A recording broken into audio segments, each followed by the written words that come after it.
Umat yang bersama dengan Nabi daripada awal hingga akhir ialah umat Muhammad sallallahu alaihi wasallam. Generasi para sahabat radhiyallahu anhum. Mereka berjuang dengan Rasulullah 13 tahun di Mekah. Kemudian berhijrah ke Madinah. Bergabung dengan golongan Ansar. Mereka diuji di dalam peperangan Badar.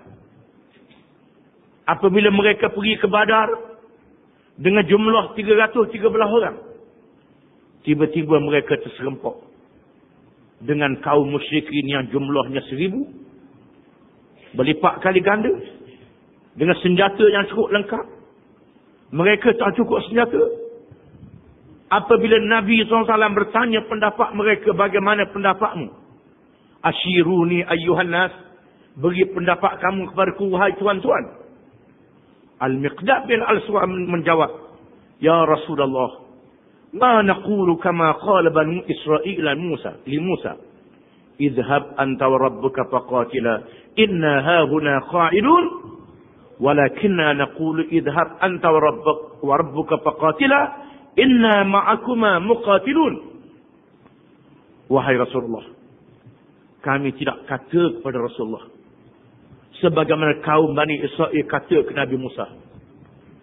Bila Nabi Musa ada berjuang, Bani Israel kata, wahai Musa, gilahmu dengan Tuhanmu, kami nak duduk sini. Kami tidak akan kata begitu, wahai Rasulullah. Kami akan kata, wahai Rasulullah, pergi. Kami akan bersama dengan Allah dan Rasul.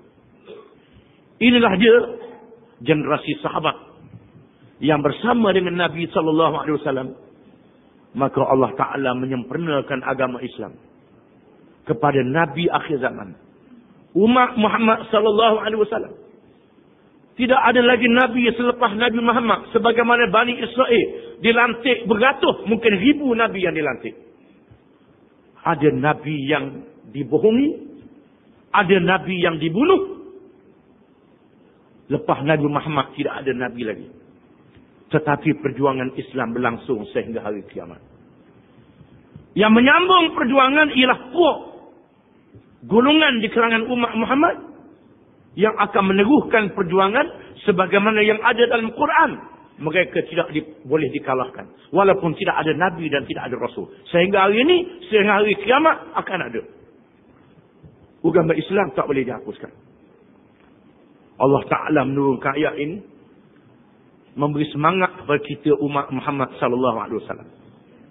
Tanya kaum Bani Israel berapa banyak ayat yang Tuhan beri kepada kamu. Wa man yubaddil ni'matallahi min ba'di ma ja'athu fa innallaha syadidul iqab. Dan sesiapa yang mengubah, yang meminda, yang menukar nikmat keterangan Allah selepas datang kepadanya, maka sesungguhnya Allah itu sangat berat azab siksanya. Para ulama tafsir mengatakannya dimaksudkan dengan nikmat di sini ialah agama Islam. Jangan ubah agama Islam ini.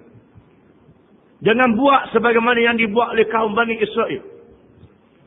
Apabila menyempurnakan agama Islam, Allah Ta'ala menurunkan ayat pada Hajjatil Wada', hari haji selamat tinggal.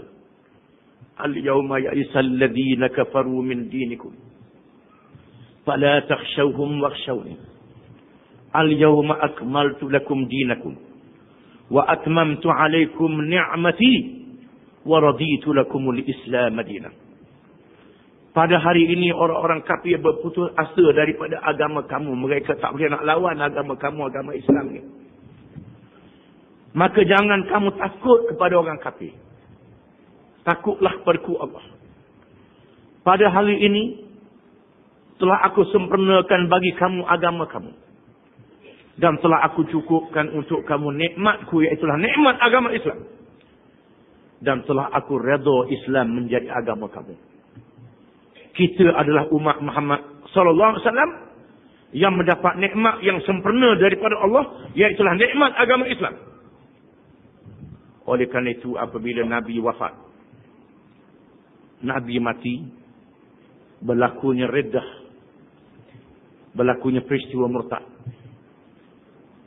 Sekumpulan orang Arab keluar